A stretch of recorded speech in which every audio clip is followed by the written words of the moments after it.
12시 많은 참여 바랍니다.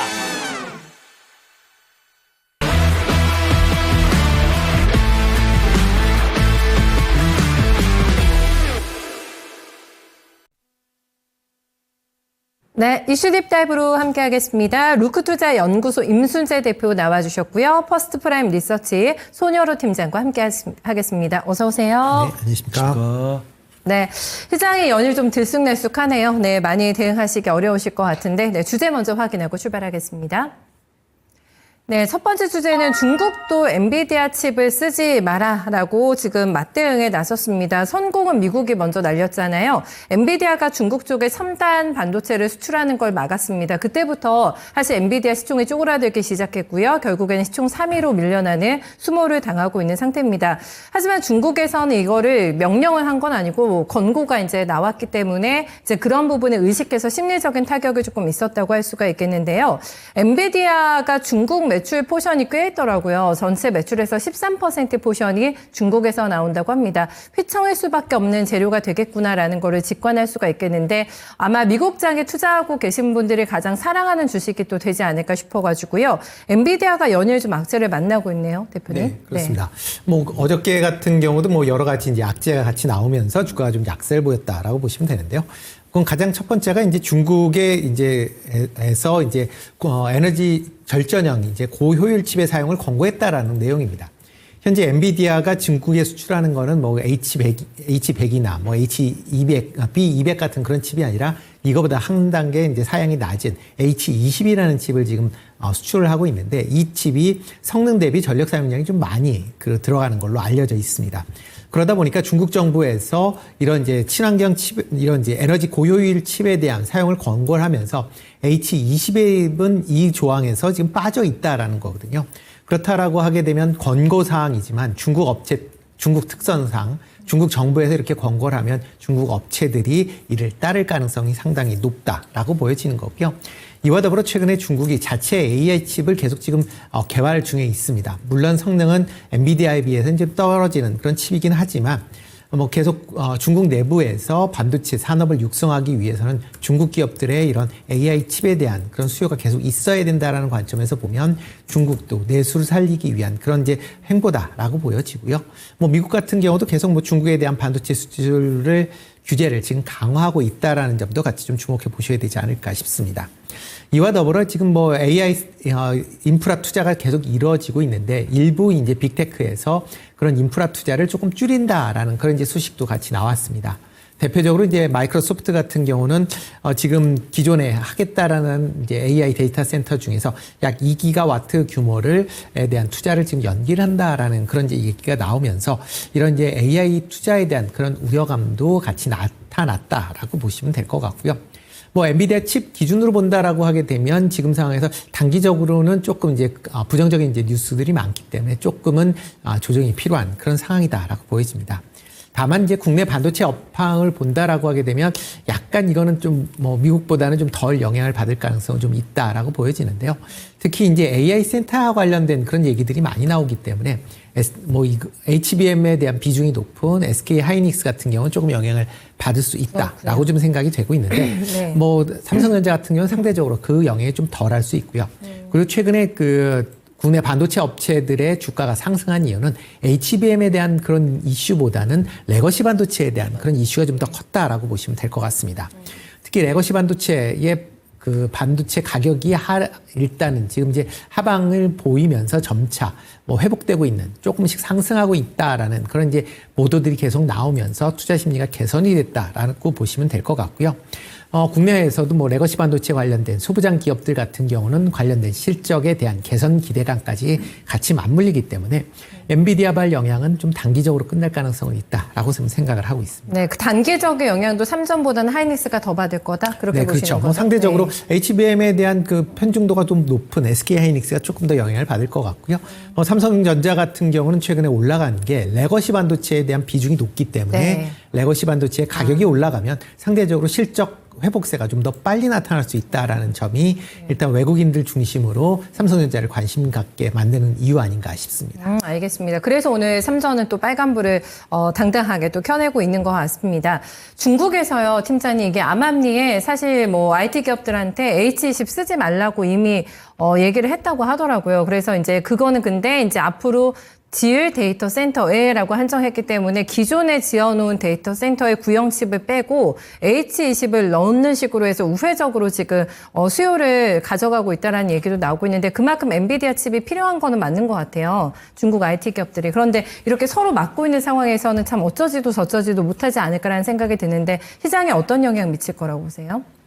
네, 뭐 걱정할 필요 없다라고 말씀드릴 수는 없다라고 판단하고 있고요. 너무 염려할 필요는 없다라고 판단됩니다. 이제 앵커님께서 암암리라는 이야기를 하셨고 저 역시도 LG 에너지 솔루션에서 근무한 친구가 있고 중국에 사는 친구들도 있습니다. 일본에 사는 친구들도 있고요. 그럼 그런 친구들한테 물어봤을 때는 그 친구들이 좀 알려주거든요. 근데 내부 정보이기 때문에 제가 네. 말을 할 수도 없고 네. 뭐 제가 뭐 어떤 뭐 국회의원이라든가 뭐 좀 고위 높은 사람이 있었으면은 막 기자분들이 뭐 그 사람 누굽니까? 이런 정보 알려준 사람 누굽니까? 라고 물어볼까봐 제가 더 위로 올라가면은 그런 뭐 이런 지인이 있다고도 말 못하겠지만 뭐 지금 제 이름도 모르시는 분도 많이 계실 거기 때문에 그 정도는 말씀드릴 수 있다라고 판단되고 있고 네. 그러니까 종종 물어봐요. 너 중국에서 뭐 이런 SNS 못하지 않냐 했더니 이 중국에 있는 친구들 다 VPN 통해서 다 한다 이런 이야기하고 있고 뭐 LG 에너지는 뭐 괜찮아 그러면 뭐 사정이 어때 뭐 요즘 뭐 성과가 얼마 받았고 이런 거 다 알려줍니다. 근데 제가 그거를 말씀드릴 수 없잖아요. 이건 내부 정보이기 때문에.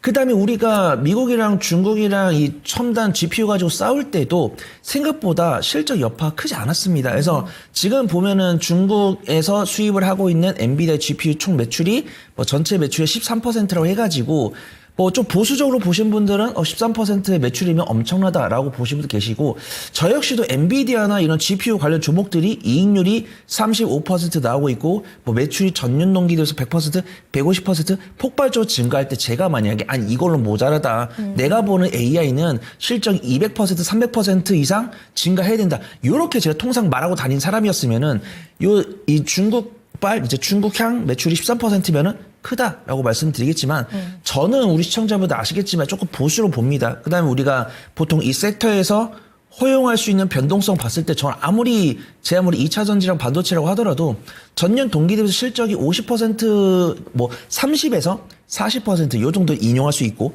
50% 이상 나왔을 때는 조금 부담스럽다라고 말을 하는 편이었어요. 그렇기 때문에 저는 그 관점에서 봤기 때문에 이 엔비디아가 중국에서 납품하는 게 13%면은 저는 뭐 보통 수준이다. 그렇게 막 겁먹을 필요는 없다라고 판단되고 있고 네네. 지금도 미국이랑 중국에서 싸우고 있지만 암암리의 수출은 이루어질 겁니다. 근데 암암리에 수입하는 그 암매상들도 돈을 안 받고 하지 않겠죠.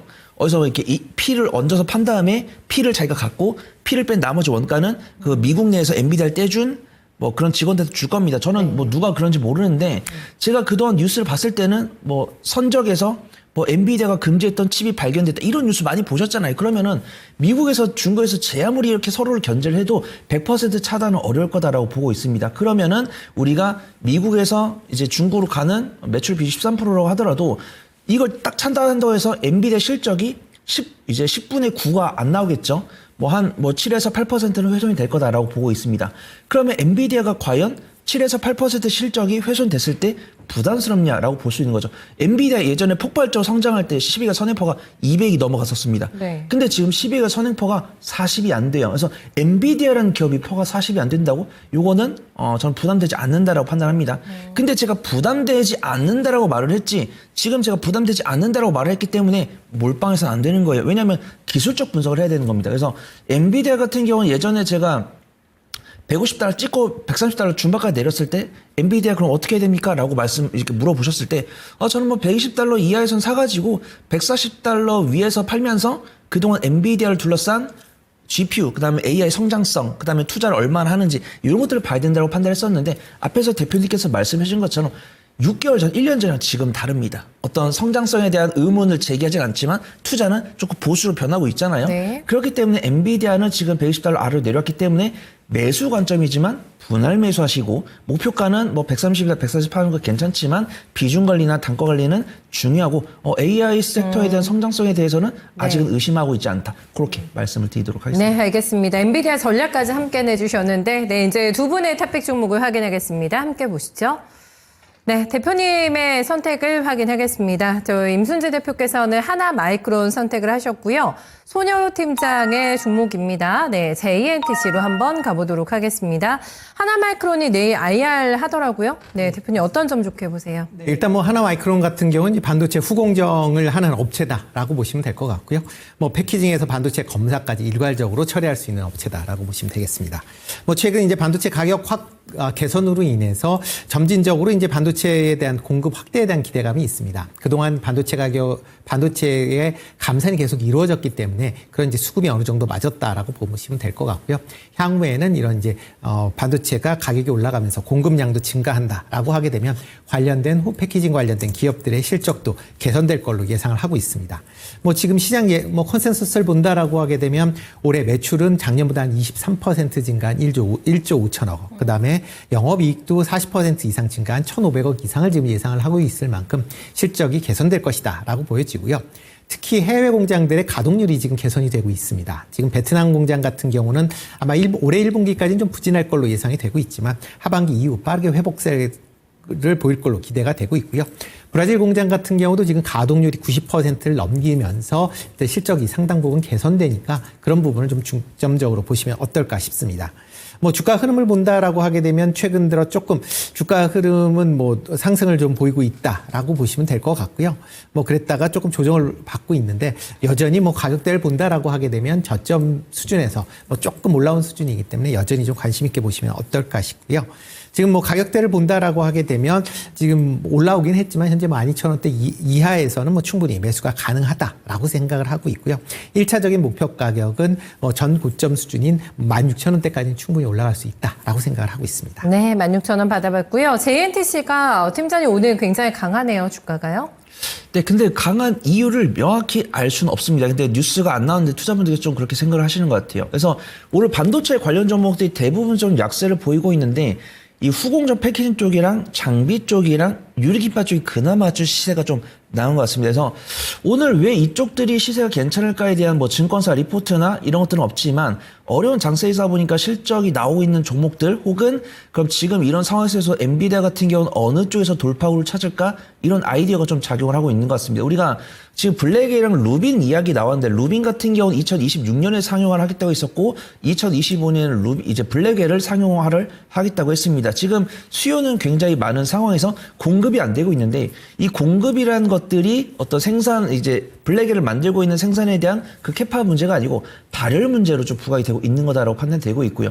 이 발열 문제를 잡기 위해서 이제 젠슨항 CEO 같은 경우도 GTC 2025에서 액침 냉각이라는 단어는 안 했지만 유리기판이라는 발언을 했습니다. 그래서 지금 이런 엔비디아가 어려운 상황에서도 이제 블랙엘에 대한 수요가 꾸준하게 지속이 된다고 했을 때 이 블랙엘이 판매가 되기 위해서는 어떤 문제가 해결이 돼야 될까 이런 투자 인사이트가 있는 것 같고 그 중에서 유리기판으로 몰리고 있을 때는 저는 사실 SKC랑 피로틱스를 보고 싶었거든요. 근데 네. SKC랑 피로틱스가 오늘 수급 동행이랑 일봉 차트가 안 좋은 것으로 판단됩니다. 그래서 뭐 JNTC 같은 경우는 유리기판 소재를 만들고 있기 때문에 유리기판 관련 종목으로 봐야 된다라고 보고 있고 가장 최근에 나온 뉴스는 일주일 전에 나왔더라고요.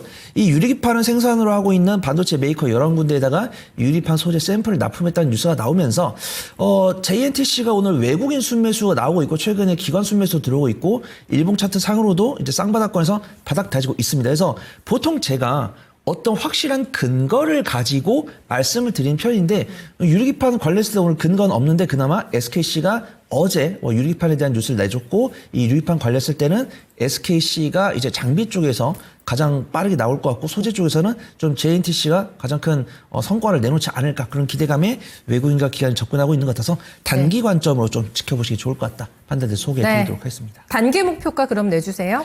네, 매수는 17,170원부터 한 16,700원까지 분할 매수해 보시면 좋을 것 같고요. 손절가는 제가 16,000원, 그다음 1차 목표가는 한 2만 원 정도 설정을 해보시면 좋을 것 같습니다. 네, 알겠습니다. 저희 빠른 속도로 해서 두 번째 이슈로 한번 넘어가 봐야 되겠네요.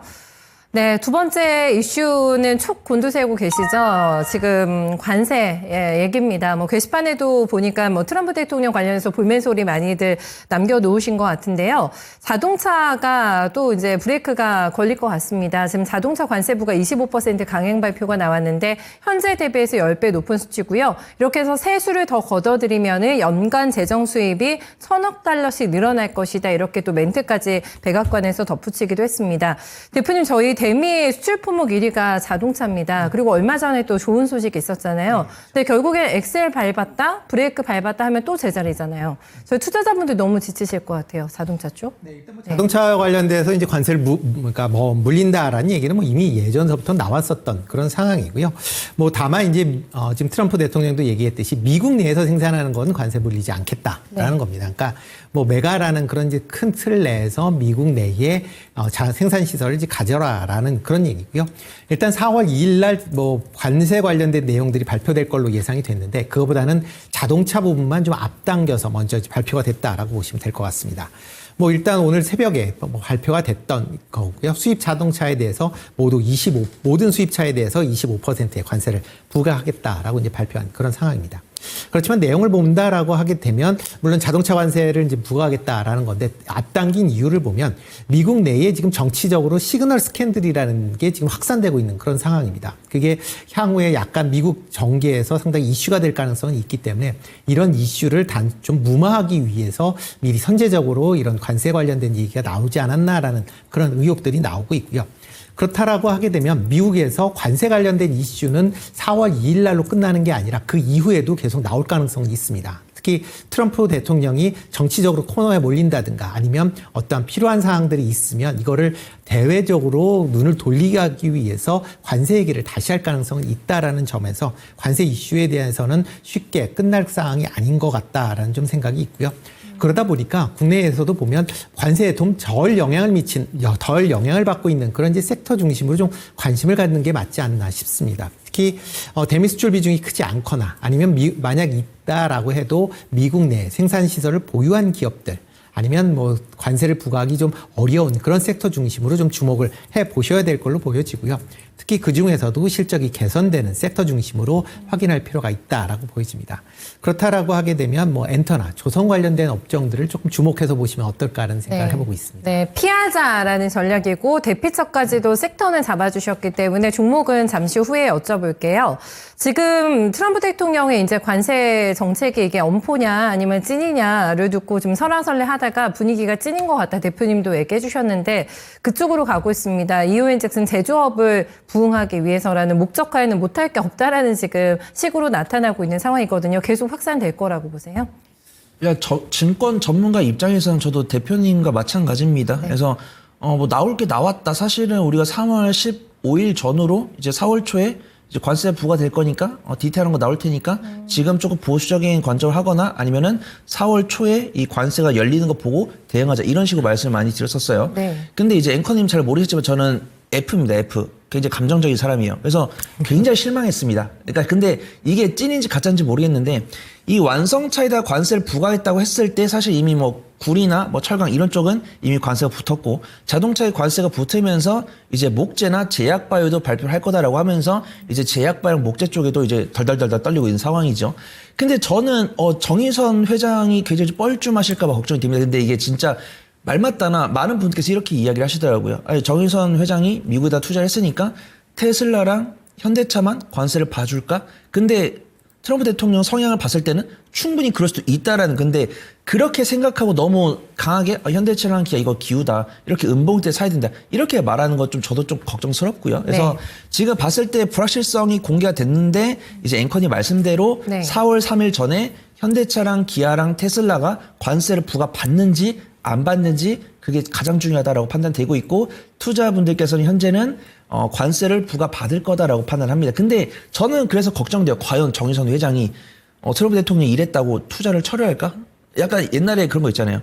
뭐 우리 관세 이야기 해야 되니까 각국의 뭐 높으신 분들이나 뭐 CEO분들은 미국 좀 방문하세요. 이렇게 이야기했을 때 정말 나라 대 나라로 이야기를 하는 건지 아니면 정말 중학교 초등학교 때 일진이 또 이따가 끝나고 옥상 올라올래? 이런 식으로 비유를 하는 분들이 많이 계셨잖아요. 그래서 제가 판단한 투자 포인트는 그거인 것 같습니다. 우리는 투자를 해가지고 관세 없다라고 이야기하더니 관세를 부과했는데 이게 진짜 현대차랑 테슬라 봐주는지 아니면 부과될지. 근데 저는 좀 둥글둥글 봤을 때는 관세 부과되지 않을까 그렇게 판단하고 있고, 저는 뒤통수 맞았다고 판단하는데 이 현대차 정의선 회장의 대응이 좀 중요하다고 판단되고 있고, 아이고, 지금도 네. 외국인과 기관의 매도세가 나오고 있으니까 조금 기대를 조금 꺾은 것은 아쉽지만 완성차나 이런 쪽은 수급이 실적이 나온 섹터니까 분할 매수 관점을 보시면 좋을 것 같고, 오늘 같은 경우에는 저도 이제 대표님처럼 관세로부터 상대적으로 자유로울 수 있는 그런 섹터를 보시는 게 좋을 것 같다. 그렇게 말씀을 드리도록 하겠습니다. 네, 두 분의 대피처를 종목으로 한번 확인해 보겠습니다. 화면 보여주시죠. 네, 대표님께서는 엔터하고 그다음에 뭐 섹터를 조선 얘기해 주셨는데 JYP 엔터 쪽으로 네 갑니다. 데브 시스터즈 이렇게 두 종목 들어보겠습니다. JYP 엔터가 좀 빠졌잖아요. 매수 기회로 보시나 봐요. 그렇죠. 네. 뭐 다른 지금 기업들, 뭐 대표적으로 뭐 SM 같은 경우도 지금 뭐 52주 신고가, 그다음에 YG 같은 경우도 지금 52주 신고가를 기록을 하고 있습니다. 이에 비해서 이제 JYP 같은 경우는 최근에 4분기 실적이 지금 계열사들의 이제 일회성 이제 계열사들이 조금 부진하면서 좀 주가가 급락을 한 측면이 있고요. 그 이후에 주가가 옆으로 좀 횡보를 하는 그런 모습을 보이고 있습니다. 그렇지만 이제 올해는 이제 한한령 해제 기대감으로 뭐 계속 있는 그런 상황이고요. 특히 이제 주요 아티스트들의 해외 매출이 확대될 걸로 기대하고 있습니다. 뭐 대표 그룹이 이제 트와이스나 아니면 스트레이트 키즈뿐만 아니라 뭐 이츠나 엠믹스, 데이식스와 같은 그룹들도 지금 해외 공연이 예정되어 있다라고 보시면 될 것 같고요. 그만큼 해외에서의 공연, 그다음에 음반 수익이 증가할 걸로 예상이 되고 있습니다. 그렇다라고 하게 되면 작년에 비해서 뭐 실적은 큰 폭으로 개선될 수 있다라고 보여지고요. 뭐 지금 시장 컨센서스를 본다라고 하게 되면 매출 같은 경우는 작년보다 한 17%, 그다음에 영업이익도 지금 1,500억이 넘어서면서 한 17% 정도 증가할 걸로 예상하고 있다라고 보시면 될 것 같습니다. 그러니까 다른 기업에 비해서 좀 낙폭이 있었기 때문에 그만큼 반등의 여력도 좀 높지 않나 싶고요. 일단 뭐 지금 정도 가격이면 그렇게 부담스럽지 않은 가격대다라고 생각이 되고 있고요. 네. 1차적인 목표 가격은 뭐 지금보다 한 20% 올라간 72,000원대 정도 생각을 하시고요. 네. 그 이후에 그 가격에서 추가적으로 더 보유할지 여부를 확인해 보시면 되지 않을까 싶습니다. 네, 할 얘기가 저희가 너무 많아가지고 시간이 쫓기고 있어요. 팀장님, 1분 드릴게요. 네, 포인트하고 전략까지 함께 싹 내주세요. 네, 앞에서 말씀드렸습니다. 일단 엔터는 대표님께서 커버해 주셨고 저는 게임주 보려고 하는데, 게임주 중에서는 저는 많은 종목을 보고 있지는 않습니다. 뭐 크래프톤이나 뭐 십톱이나 더블 게임즈나 뭐 데브시스터즈 이렇게 네 가지를 보고 있는데, 이제 국내에서도 실제 좀 잘 나오고 있으면서도 해외에서 매출 비중이 있는 기업들, 그 중에서도 뭐 미국보다는 중국 쪽에 좀 매출 비중이 높은 게임주를 보려고 해요. 그 중에서도 크래프톤과 시프톱 같은 경우 너무 유명하기 때문에 뺐고, 그럼 그 종목들을 제외했을 때는 데브 시스터즈가 아닐까 그렇게 판단됩니다. 근데 이 데브 시스터즈의 발목은 쿠키런 IP가 좀 독보적이라는 것과 그를 제외한 IP가 많이 없다라는 것 같아요. 그래서 예전에도 사실은 이제 데브 시스터즈 2023년까지 적자가 나왔는데 2024년에 흑자로 다시 되돌아왔고 2025년 실적이 가시화될 거다라고 보고 있습니다. 근데 쿠키런 같은 경우 국내에서도 인기가 많지만 중국에서 상당히 인기가 많더라고요. 그래서 2023년에 적자가 나온 이유도 중국에서 쿠키런이 안 팔렸기 때문이고, 2024년에 다행히도 뭐 쿠키런 킹덤이나 이런 신규 IP가 중국에서 좋은 실적을 보여줘서 호실적을 발표한 것으로 판단됩니다. 데브시스터즈가 어제 주주총회가 있었는데 그 조기련 대표께서 앞으로 기업이 더욱 체계적인 성장을 이룰 수 있도록 중장기적 사업 전략을 구축하겠다고 했는데, 증권 개통에서도 2024년 호실적을 발표한 것을 봤을 때는 이 쿠키런을 중심으로 IP 사업을 다양화해서 꾸준한 외연 성장이 가능해 보인다, 이렇게 평가를 하고 있습니다. 근데 이런 평가를 하고 있는데 이런 평가에 대해서 외국인과 기관이 동조하는 모습이에요. 그래서 데브시스터즈 같은 경우도 게임주 중에서도 많이 오른 종목이 없는데 데브시스터즈 같은 경우는 게임주 중에서는 4등의 위치가 맞다라고 판단되고 있고, 외국인과 기관이 번갈아 매수하면서도 어려운 장세 속에서도 좋은 시세 보여주고 있기 때문에 저는 게임주 중에서는 데브시스터즈 좋게 보고 있다, 그렇게 소개를 드리도록 하겠습니다. 네, 짧게 전략 가격 주세요, 그러면. 네, 매수는 42,500원부터 한 41,500원까지 매수해 보시면 좋을 것 같고요. 손절가는 제가 39,000원 잡아드립니다. 그 다음 1차 목표가는 47,000원 정도 설정을 해보시면 좋을 것 같습니다. 네, 알겠습니다. 여기까지 듣겠습니다. 오늘 두 분 수고 많으셨습니다.